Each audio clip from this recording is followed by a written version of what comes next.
What's going on, guys? Welcome back to the channel. This week we are back on the 1957 GMC Stepside pickup. And you guys are almost caught up to where we are now, which is a fully painted truck, looking gorgeous and just about ready to hit the roads. Last time you guys saw this truck on the channel, we fabricated a full stainless steel exhaust. And this is gonna be the last episode before everything gets a fresh coat of paint, which means we're gonna be building a set of rear fender tubs. But before we get to that, we have to install that rear diff from Quick Performance.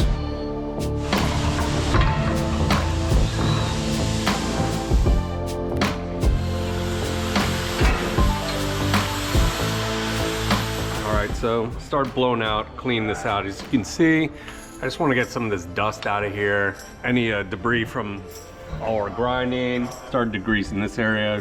We want to make sure it's all clean because we do not want any of this stuff getting in our bearing.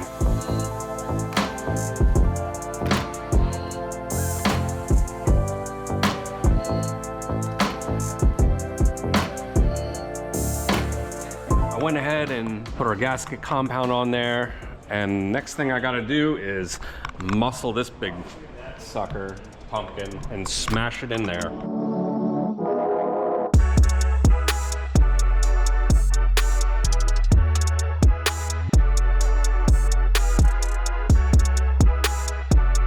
All right, we got our dip put in, and next thing we're going to do is put these axle shafts back in.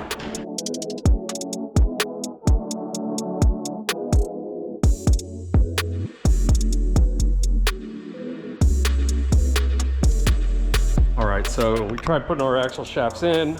I was having an issue where our race was not sitting all the way inside the flange here. And you know, peeking from the other side, we're resting against, our splines are engaged. So I'm just gonna pull some measurements, just double check, make sure nothing got crisscrossed in our parts. So I just pretty much clamped just something straight, something flat, and just took my tape measure across. We're just trying to measure face to face, just trying to get some numbers here. Measured it up with a square. So I got 52 inches on face to face. Next thing I want to measure is our depth to our flange, which we have 6.685. So we're going to take that number. I'm just going to double check the other side, make sure it is the same as well. But we'll take that and subtract it from our overall, our 52. And then I'm going to start pulling some measurements off of here to here. For fun, I'm going to pull a measurement off where the pin crosses through and measure out here. All right, so for fun, I just measured the inside to basically the pin where the spider gears are. I got these two measurements, added them. So that makes up for the 3/4 inch difference on our overall width from the face to the face. Next thing I'm going to do is pull a measurement off our race and to the edge of the shaft. Keep in mind, I did measure the depth, which is around 0.685 from our face inside of like where the race sits. So we'll put these numbers together and just kind of see what we're at. I think our axle shafts might be too long.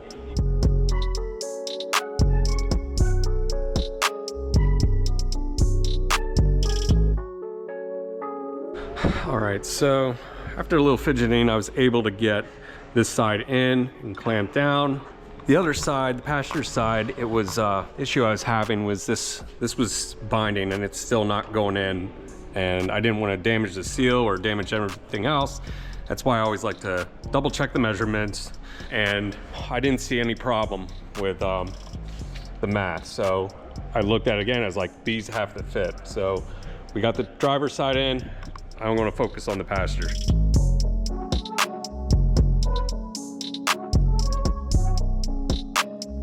All right, so put a dab of grease on here, and you notice down there, I'm not making any contact on the pin. I was hoping to get a blob of grease we get on there just to double check. So I know this thing will go in a little more. We're still about ½ an inch per out off the race. So something is binding up, whether it's splines or who knows what.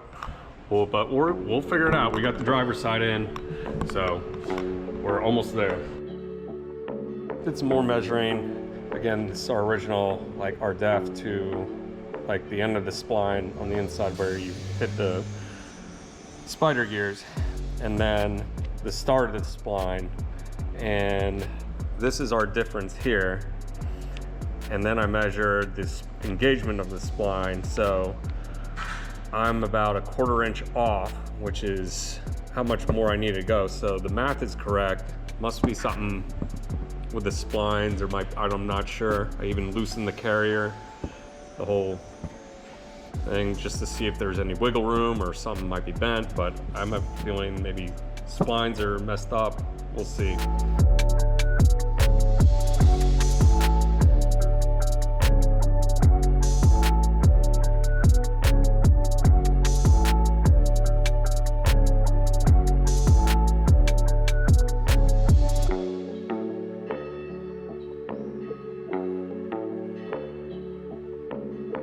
Had to take everything back out.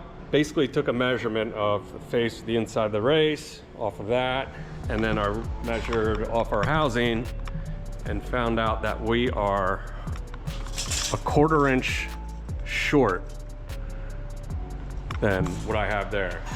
But I think the next process is we just gotta shave a little bit off of our passenger side axle.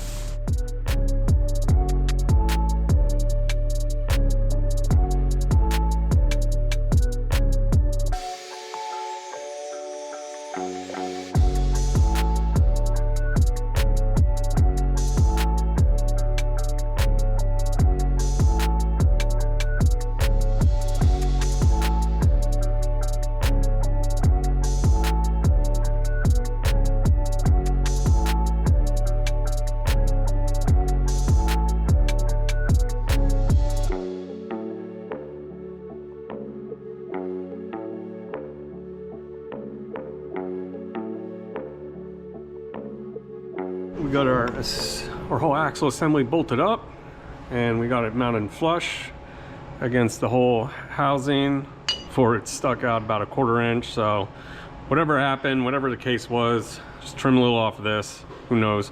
But we're going to finish putting the rest of the calipers, the brakes on, and get our wheel dollies back on.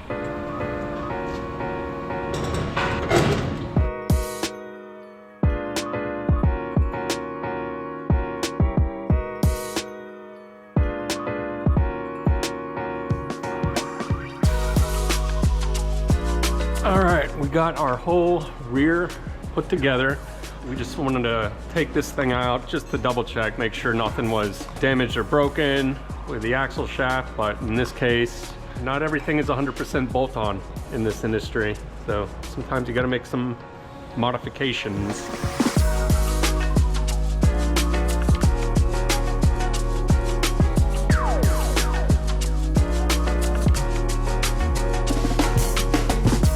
All right, now that Brady got our rear diff and our transmission installed, we're gonna go ahead and measure up for that custom drive shaft. But before we do, we're gonna create some rear tubs that are gonna go along with that Gator step bed we're gonna be installing in this truck.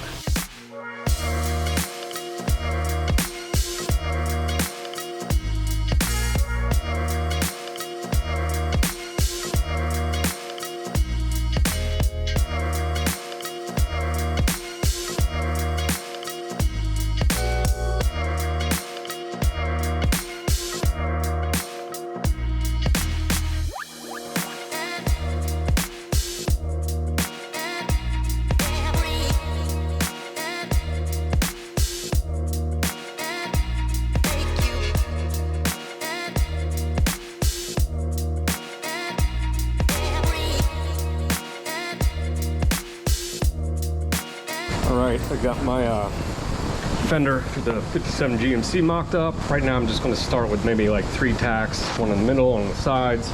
This way I can slowly work and then match this edge and then get this lined up. I got to add a little bit more of a flange here and make sure this is still squared against the bed side.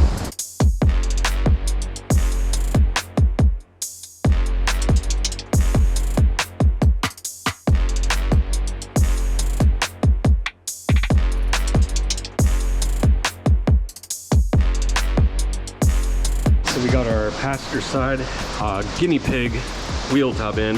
Got it all smoothed out. Decided to forego some bead rolls. We had this plan of having a crease go around kind of like the outer fender, but thought it was probably a little too redundant. We just want to keep it simple, keep it clean. I'm going to go ahead and do the same thing on the passenger side.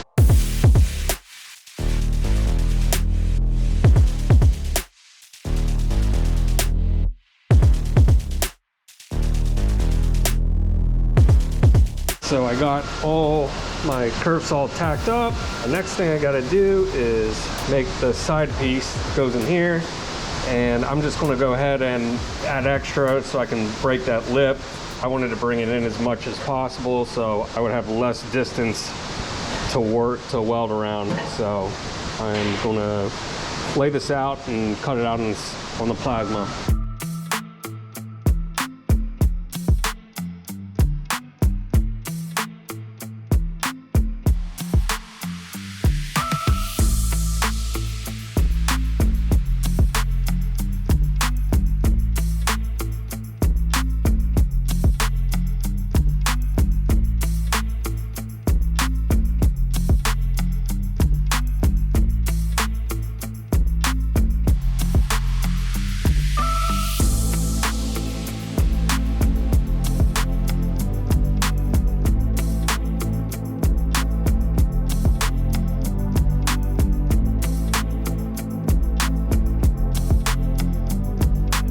All right, now that Brady's got our wheel wells completely fabricated, it is finally time to tear this truck down from the cab to every nut and bolt on the frame.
All right, we got a rolling chassis into our showroom. We're all set up in here. First thing we're gonna go ahead and do is get our fuel lines off of these fuel rails, get our intake, individual throttle body set up off the motor, get our plate on, pluck this thing out with our transmission. We'll detach that.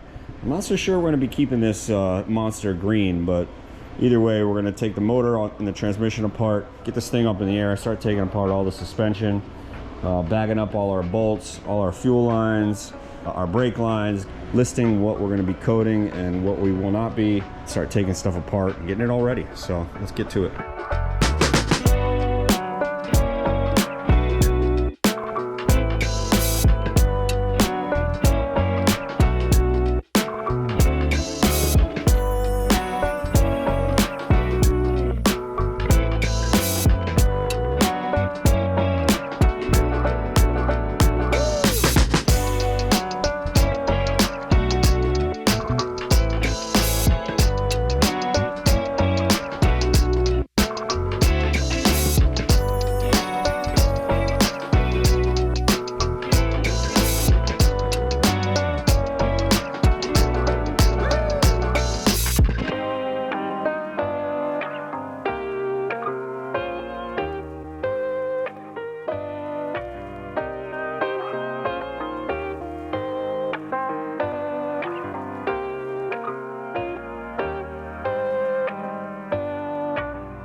got our Roadster Shop spec chassis completely tore down.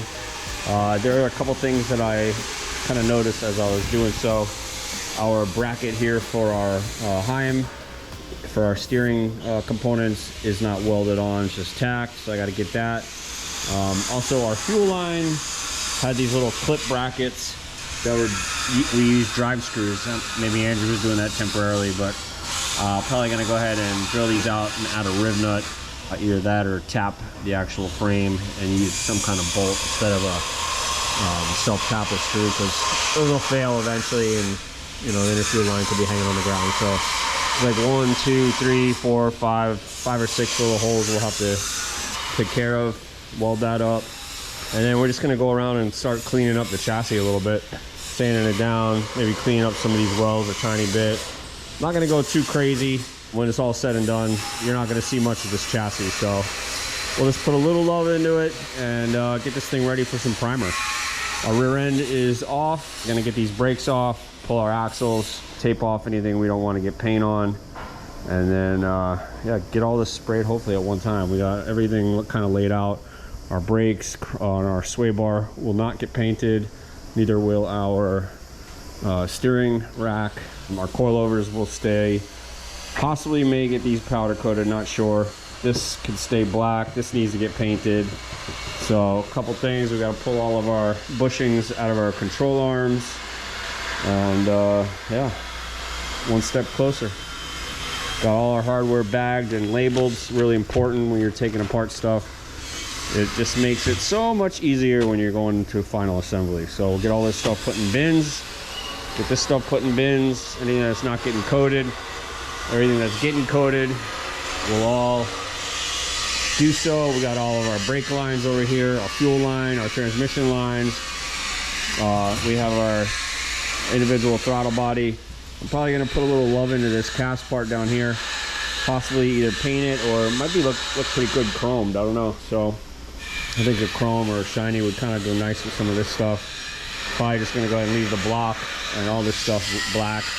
Possibly maybe paint the heads and the valve covers red, and maybe get these also Cerakoted red or black. So a couple things left to do, man, and we are close. But that's it for this episode. Next week, we're gonna be taping, sanding, and putting a fresh coat of paint on all these parts. So make sure you guys are subscribed to the channel so you don't miss out on all the action. We'll see you guys next week.